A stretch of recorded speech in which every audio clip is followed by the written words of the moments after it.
ঐক্যমত্য কমিশন ঝামেলা পাকায় নিয়ে ঐক্যমত্য কমিশনের মাথার দুইজন আলী রিয়াজ এবং মনির হায়দার আমেরিকা চলে গেছে, যে একটা পাকাই দিলাম, আওলা সুতা আওলা ধরা করে দেবে, এখন তোমরা সেটা গুছাও।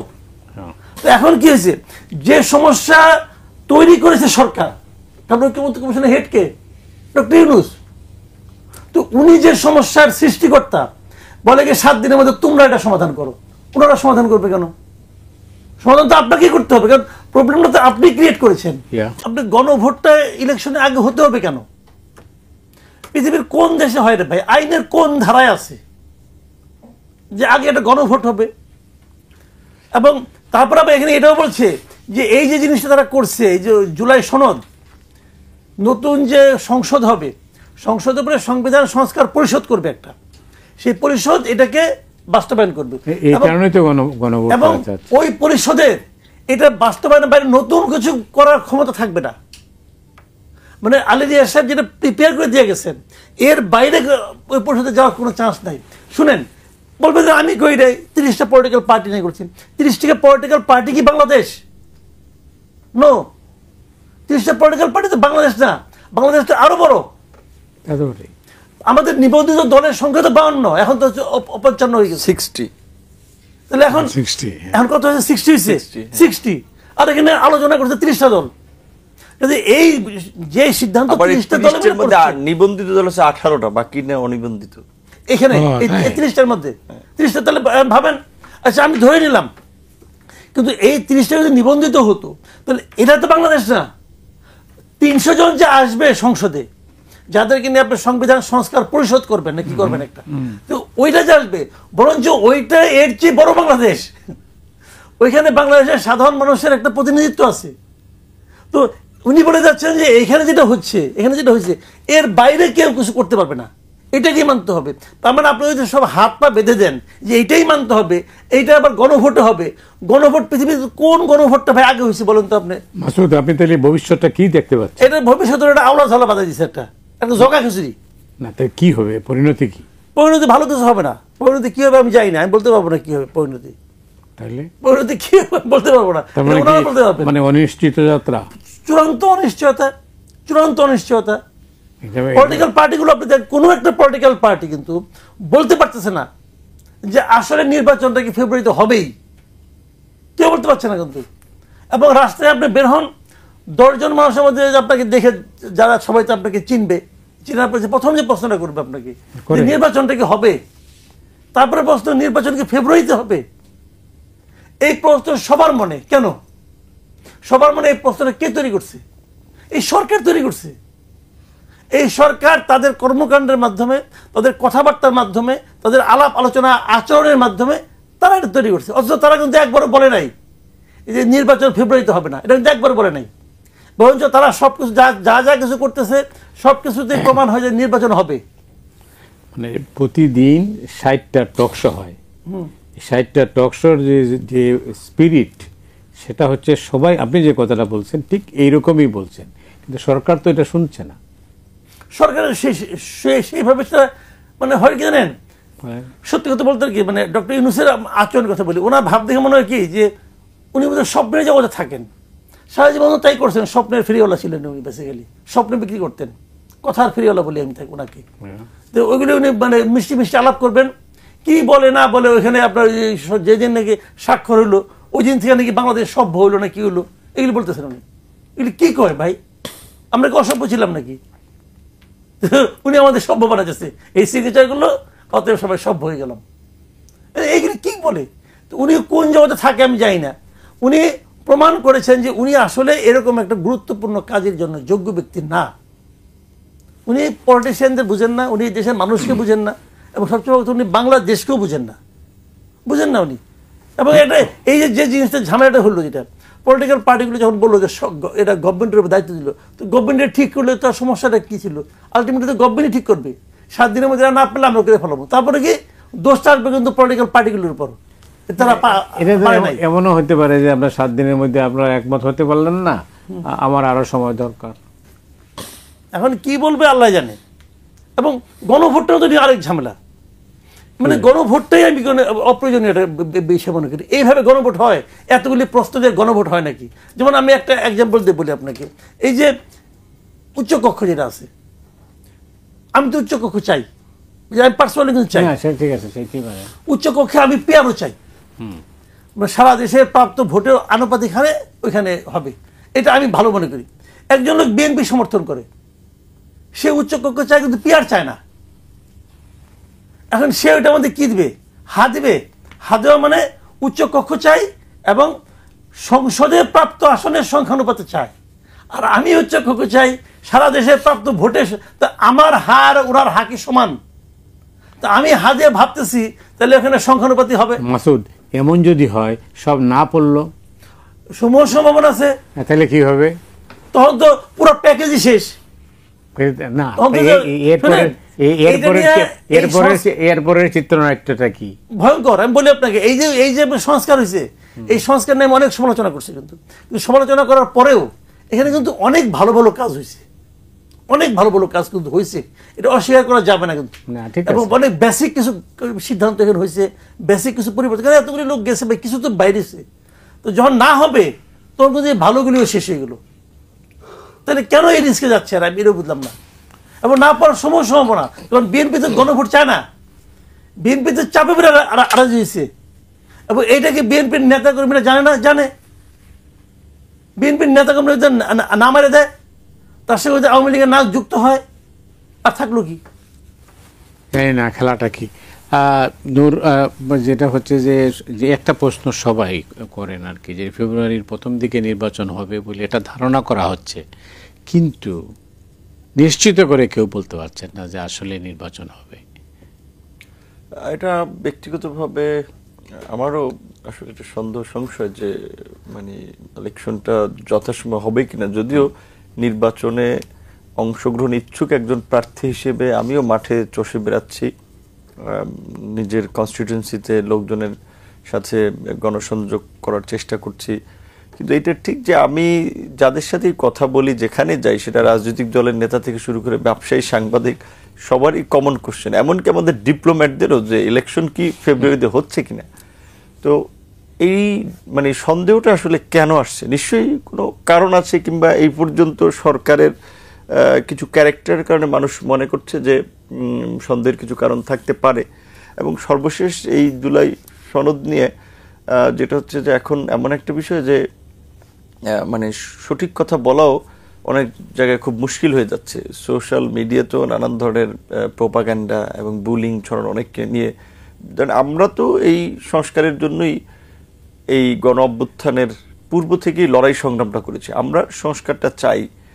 কিন্তু শুরু থেকে আমরা যে কথাটি বলে আসছিলাম যে সরকারের কাঠামো, কর্মকাণ্ড নিয়ে যেটার ডিজাইন পরিবর্তন করা দরকার, ব্যক্তিদেরও পরিবর্তন করা দরকার, সেটা তো তারা শুনে নাই। এবং এখন প্রকৃত অর্থে ফেব্রুয়ারিতে ইলেকশন হইলে এই প্রশাসন, এই সরকার দিয়ে তো ভালো নির্বাচন সম্ভব নয়। কারণ দেখেন যে সরকারের গঠিত পার্টি এনসিপি, কিংস পার্টি যেটা, তারাও কিন্তু আপনার ওই সরকারের সাথে মিটিং করে কিংবা গণমাধ্যমে অভিযোগ করেছে যে বিভিন্ন উপদেষ্টাদের নাম মেনশন করে যে তারা রাজনৈতিক দলের পক্ষ হয়ে কাজ করছে। তারপরে সরকার থেকে, সরকার যাদেরকে প্রাধান্য দেয়, 1 নম্বর বিএনপি, 2 নম্বরে জামাত। বিএনপি জামাতের নেতারা গণমাধ্যম থেকে শুরু করে রাজনীতির সভা সমাবেশে বক্তব্য দিয়ে পরিষ্কারভাবে বলেছে যে সরকারের মধ্যে কিছু উপদেষ্টারা নির্দিষ্ট দলকে ক্ষমতায়নের জন্য কাজ করতেছেন কিংবা নির্দিষ্ট দলের পক্ষে কাজ করতেছেন। এটা বিএনপির এলিগেশন এবং জামাতের এলিগেশন, এবং এটা এই 3rd সারি 4th সারির নেতারা না, একেবারে প্রথম সারির নেতারা।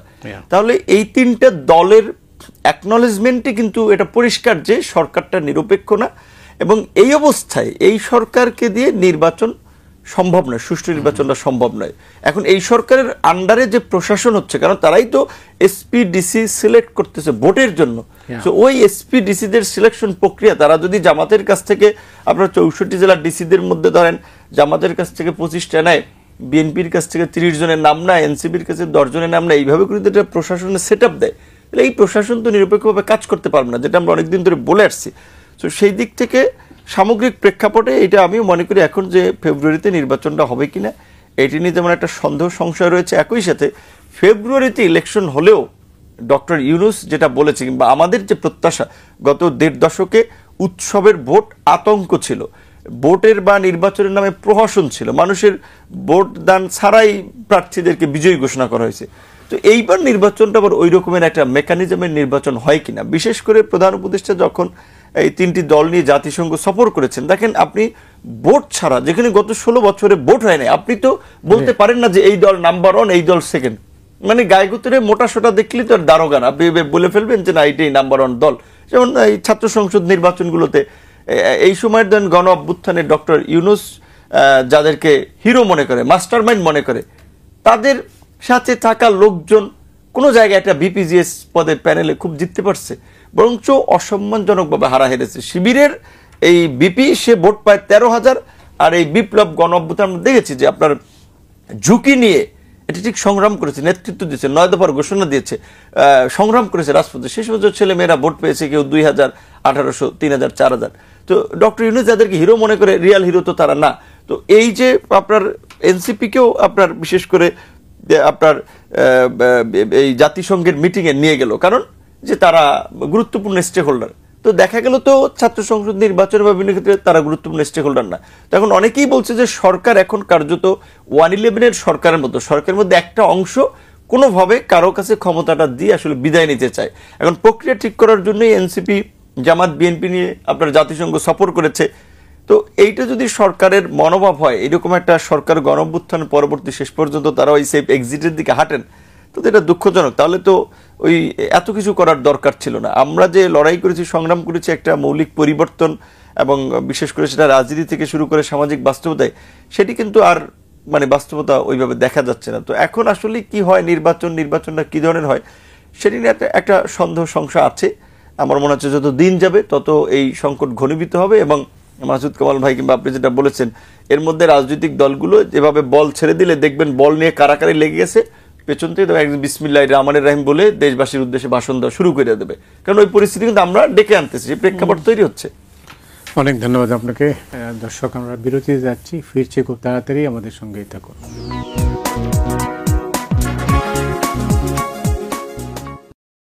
সুপ্রিয় দর্শক মণ্ডলী, আপনারা দেখছেন 7 রিং সিমেন্ট ফ্রন্টলাইন। আমাদের সঙ্গে রয়েছেন মাসুদ কামাল আর নুরুল হক নূর। মাসুদ, তাইলে কি দাঁড়ালো? মানে এখন মানে আমরাই টায়ার্ড হয়ে যাচ্ছি। কিন্তু আপনি যখন প্রশ্ন করেন যে কি দাঁড়ালো, তখন আমার বলতে ইচ্ছে করে দাঁড়ায় নাই, শুয়ে পড়ছে, বসে ওঠাই। তাইলে কি আমরা ওই বারবার একই ভুল করতে থাকবো? শুনেন, আপনি যখন একটা আনারি ছোট বাচ্চার আনারি হাতে যদি একটু ভালো জিনিসও দেন, সে ওইটাকে এমন করে নষ্ট করবে যে আপনি পরে ভাববেন এটাকে এইভাবেও নষ্ট করা যায়। আমি এই সরকারকে সেরকম একটা সরকার মনে করি। তারা কোনো মানে তারা না পারছে দেশটা চালাচ্ছে, না পারছে, মানে ওদের তো কোনো পলিটিক্যাল এজেন্ডা নাই। মানে পলিটিক্যাল পার্টি করলে কি হয়, নানা, যেমন এইবারই দেখেন আপনি, যখন নমিনেশনের আগে তারেক রহমানকে কিন্তু বলতে হয়েছে যে সবাই নমিনেশন পাবেন না, যারা পাবেন না তাদেরকে আমরা দেখবো, তাদেরকে অন্যভাবে পুরস্কৃত করা হবে। তার মানে বড় দলের সমস্যাগুলিকে পলিটিক্যাল পার্টি যখন নাকি ক্ষমতায় থাকে, তো তাদেরকে সমস্ত নেতা কর্মীদের কিন্তু অ্যাকোমোডেট করতে হয় অবশ্যই, নানা রকম কিছু দিয়ে, তাহলে তো দল টিকবে না। এটা আমাদের এখানে এই ট্রেডিশনটি চলে। তো ওনাদের তো দল নাই, ওনাদের তো এত লোককে অ্যাকোমোডেট করার দরকার পড়ে না। ওনারা নির্দ্বিধায় নির্লিপ্তভাবে ভালোভাবে একটা দেশ চালাবে, তারা কি সেটা পারছে? এখানে একটা কথা আপনি আমাকে বলেন, যে কথা নাকি নুরুল হক নূর খুব সিরিয়াস একটা কথা বলছে, কিন্তু ওরা তো কিছু মাইন্ড করে না, কারণ এটা আমি বুঝি না। আপনি আমাকে বলেন, এই যে 3টা দলকে আপনি নিয়ে গেলেন, আপনি একটা নির্দলীয় সরকার, আপনি কি মাত্র 3টা দলকে নিতে পারেন সঙ্গে? 3টা, আচ্ছা আপনি বলেন তো, যে ব্যালট পেপারটা থাকবো ওইখানে কি ধানের শীষের নামটা সবচেয়ে উপরে থাকবো? 1 নম্বর দল। তারপরে কি দাঁড়িপাল্লা থাকবো? তারপরে কি এই যে কলি না কি একটা দিচ্ছে এটা থাকবো? যে এই 3 দল বড় দল, অতএব ওদের প্রত্যেকটা আমরা উপরে রাখবো। এটা করতে পারবে? কেন পারবে না? যে এইটাই হলো নিরপেক্ষতা। মানে আমি যে নির্বাচনটা কন্ডাক্ট করতেছি, আমার নিরপেক্ষতার প্রমাণ হলো কে কত বড় দল তার উপর ডিপেন্ড করে তার প্রতীকের চেহারা সাইজ হবে না। ধানের শীষের সাইজটি একটু বড় হবে, তা তো হবে না। তো তাহলে যদি সবারই ওখানে সমান হয়, তাহলে যে সরকারের অধীনে নির্বাচনটা, আমাদের মূল দাবিটা কি ছিল গত 16-17 বছর ধরে এই পলিটিক্যাল পার্টিগুলি কি চাচ্ছে? একটাই চাওয়া, যে নির্বাচনের সময় যে সরকারটা থাকবে সেই সরকারটা হবে নিরপেক্ষ, সেই সরকারটার কাছে সবাই সমান। তা কি হয়েছে? না সরকারের কাছে হয়েছে, না সরকার প্রধানের কাছে হয়েছে। ওনার মন খারাপ হলেও উনি ওই নাহিদকে ডাকে, মানে ওই একটা দলকে কখনো তো নূরে ডাকলো না, তুমি তো নাহিদের উস্তাদ, তুমি আসো আমার এখানে, ও তো একসময় তোমার শিষ্য ছিল, তারা তো ডাকে না, শিষ্যরই ডাকে। কেন ভাই? মানে এই ঘটনা হলো কি যে ওনার যে পক্ষপাতমূলক আচরণ যেটা, এটা কিন্তু মানে উনি শুরু থেকে দেখে আসতেছেন, এখনো দেখাচ্ছেন। তো উনি আসলে একটা নিরপেক্ষ নির্বাচন করার সক্ষমতা এই সরকারের নাই, এটা আমি মনে করি। আমি মনে করি যদি আপনি একটা নিরপেক্ষ নির্বাচন চান তাহলে এই সরকারকে চলে যেতে হবে। এই সরকার নির্বাচন কন্ডাক্ট করতে পারবে না, মানে কি আবার আরেক সরকার? তা যাই না, এই সরকার পারবে না, এটা হলো আমার অবজারভেশন। কারণ তারা প্রতিটা পদে পদে তাদের নিরপেক্ষতা তারা নষ্ট করছে। আমেরিকা যায়, ওই 3 দলের 2জনকে নিয়ে যায়, আমেরিকা থেকে ফিরে দেশে ফিরে আলাপ করতে হবে, প্রথমে ওই 3 দলকে ডাকে, পরে মনে হয় যে না আরোটা আপত্তি করতে আরো 2-3 দলকে ডাকে, শেষ, আলোচনা শেষ। দেশে কি আর দল নাই? তাদের আপনি ডাকেন না কেন? দেশের ডাকলে ডাকার পরে কি হচ্ছে? কিছু হচ্ছে না, রেজাল্ট কি? মিনিমাম 4 রাস্তা তো খাওয়াইতে পারতো, ওইটা খারাপ কি? 4 রাস্তা খাওয়াইতো। বিএনপি দেখলাম বললো গেলে পরে দেখি মিষ্টি মিষ্টি কথা কয়, মান্না ভাই বলছে মিষ্টি মিষ্টি কথা বলে, কি যে বলে পরে আর দেখি না সেটা। আচ্ছা দেখি আমি এখন শুনি। আচ্ছা ধরেন তর্কের খাতিরে এই 7 দিনের মধ্যে সমঝোতা হলো না, তখন কি করবে? সরকার একটা সিদ্ধান্ত নেবে। তো সেই সরকারের সিদ্ধান্ত তখন হয়তো অনেক দল মানল না, তখনকার পরিস্থিতি কি? এখন নির্বাচনটা তো ধরেন রাজনৈতিক দলগুলো, বিশেষ করে যারা ক্ষমতায় যাওয়ার মতো সম্ভাবনা আছে, তাদের সবচেয়ে বেশি প্রয়োজন। এই কারণে যে নির্বাচনটা না হলে তারা বিপদে পড়বে, সরকার বিপদে পড়বে না। কারণ 1/11-এ যারা সে সময় একটা পরিস্থিতি তৈরি করেছিল, তারা কিন্তু পরবর্তীতে সবাই সেফ এক্সিট পেয়েছে। এমনকি এই গণ অভ্যুত্থানেরও পরিচিত মুখ অন্যতম নেতা নাহিদ নিজেই বলেছিল সরকার উপদেষ্টা অনেকে সেফ এক্সিটের পথ খুঁজতেছে। তো এখন আসলে আমরা তো ওই ধারণাটা পোষণ করতে চাই না যে সরকার তার ক্ষমতাকে দীর্ঘায়িত করতে চায়। কারণ হচ্ছে এখানে বেশ কিছু লার্নেড মানুষ আছেন যারা বাস্তবতাকে খুব ভালোভাবে বুঝেন যে সরকারকে তারা টানতে পারছেন না। কারণ গত এই 15 মাসে বৈদেশিক বিনিয়োগ নাই, অভ্যন্তরীণ নতুন বিনিয়োগ কলকারখানা তৈরি হয় নাই, যেগুলো আছে সেগুলো ঋণ টিন সহ গ্যাস বিদ্যুৎ নিয়ে এক প্রকারে ধুকছে, নতুন কর্মসংস্থান নাই, মানুষের মধ্যে সামাজিক অস্থিরতা থেকে নৈরাজ্য বিশৃঙ্খলা বাড়ছে, আইন শৃঙ্খলা পরিস্থিতি, মানুষ গায়ের জোরে অনেক কিছু করছে, কেউ থানা থেকে আসামি ছিনতাই করে নিচ্ছে, কেউ পুলিশের গায়ে হাত তুলছে, একটা কিছুটা মানে এই ধরনের অভ্যুত্থানের পরে যে ধরনের পরিস্থিতি তৈরি হয় এখানে আছে সেই পরিস্থিতি এখন। কিন্তু এই পরিস্থিতিটা শুরুর 6 মাসে এরকম ছিল না। তো এই বাস্তবতা তোমরা বুঝতেছেন, তোমরা টেনে নিয়ে যেতে পারবে না। এবং মাসুদ কলম যেটা বলেছেন যে আমরা প্রশ্ন তুলি নাই, কিন্তু কয়েকদিন পর তো লক্ষণ খারাপ দেখলে তো আমরা হাসিনার বিরুদ্ধে যেমনি দাঁড়াইছি প্রয়োজন তাদের বিরুদ্ধেও দাঁড়িয়ে যাব। কারণ আমার রক্তের উপর দিয়ে আমার স্ট্রাগলের বিনিময়ে এই পরিবর্তন হয়েছে। তো সেইটার সাথে আপনি তামাশা করবেন, মস্করা করবেন যে আপনার এই জনগণেরকে ধুলো দিতে পারলেও সাধারণ মানুষকে, আমাদের সচেতন রাজনৈতিক দলগুলোকে আপনি তো ধুলো দিতে পারবেন না। শেষ পর্যন্ত একটা নির্বাচন করার জন্য একটা নির্বাচনকালীন নিরপেক্ষ সরকারের প্রয়োজন হবে। যেটা আমি বলেছি যে আমরা, আমার কথা বাদই দেন, যেই 3টা দলকে তোষণ করে আছে সেই 3টা দলই তার বিরুদ্ধে মারাত্মক এলিগেশন দিয়েছে, পাবলিক ডোমেইনে সেই সমস্ত বক্তব্য বিবৃতিতে আছে। তাহলে এই উপদেষ্টা পরিষদ পুনর্গঠন টঠন না করে তো আপনি নির্বাচন দিতে পারবেন না। সেই জন্য আলাপ আলোচনা তো করতে হবে। এবং আমরা একটা জিনিস লক্ষ্য করেছি যে আমরা শুরুর দিকে এই সরকারকে যেটা বলেছিলাম যে দেখেন ওনারা 8 তারিখে শপথ নিলেন, 14 তারিখ না 12 তারিখে আপনার ওই যে 15ই আগস্ট, সে সময় জাতীয় যেহেতু সংবিধান অন্তর্ভুক্ত শোক দিবস হিসেবে পালন করবে কি করবে না এই সিদ্ধান্তের জন্য রাজনৈতিক দলগুলোকে ডাকলেন, অর্থাৎ তারা সিদ্ধান্ত নিতে পারছেন না। তারপরে ইন্ডিয়া এই গভর্নমেন্টের বিরুদ্ধে সংঘবদ্ধ অপপ্রচার চালাচ্ছে যে নানান ধরনের, সেইটা নিয়েও মিটিং করলেন তারা। তারপরে আপনার আরও কয়েকটা, প্রথম দিকে 3-4টা, প্রথমে মাস দুয়েকের মধ্যেই প্রায় 3-4 বার না 4-5 বার মতো মিটিং টিটিং করে সবার পরামর্শ শুনেছে। সবাই যখন পরামর্শ দিয়েছে, বের হয়ে যখন সবাই ডক্টর ইউনূসের প্রতি আনকন্ডিশনাল সমর্থন ব্যক্ত করছে, তারপরে আর রাজনৈতিক দলগুলোর সাথে কার্যত ওই ধরনের কোনো মিটিং টিটিং দেখি না। বরঞ্চ আমরা যেটা এফবিসিসি আপনার ওই বিজেপির নেতারা বলেছে যে 4 মাস সরকারের সাথে দেখা করার অ্যাপয়েন্টমেন্ট চেয়েও তারা পায় না। আমাদের রাজনৈতিক দলগুলো ইনক্লুডিং আমরা চিঠি দিলেও সেটা রেসপন্স পাওয়া যায় না। ভাই হাসিনা স্বৈরাচার হলো, তাকে একটা কথা বললে গালি দিল, সেটা রিয়াকশন সে দেখাতো।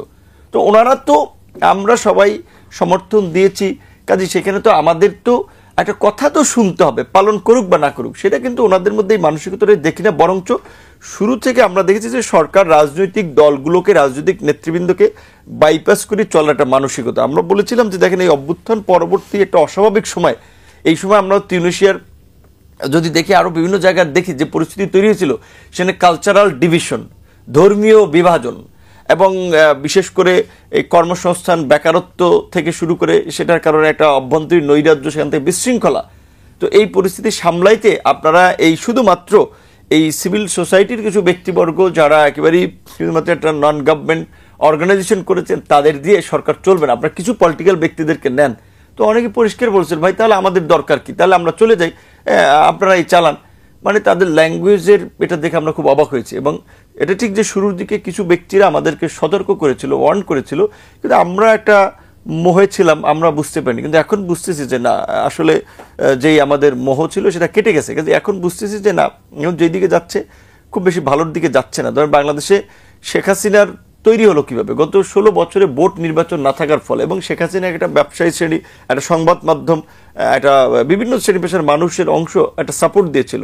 তো এখন এই সরকারকেও তো শুরুর দিকে অনেকেই বলছিল 5 বছর থাকার জন্য, 3 বছর থাকার জন্য। তো এখন এই সমস্ত কথা শুনে তারা তো পরিষ্কার বলেছিল যে আমরা সেটা থাকতে চাই না, আমরা বিচার, সংস্কার এবং একটা নির্বাচনের দায়িত্ব, আমরা এটা দ্রুতই আমরা এক্সিট করতে চাই।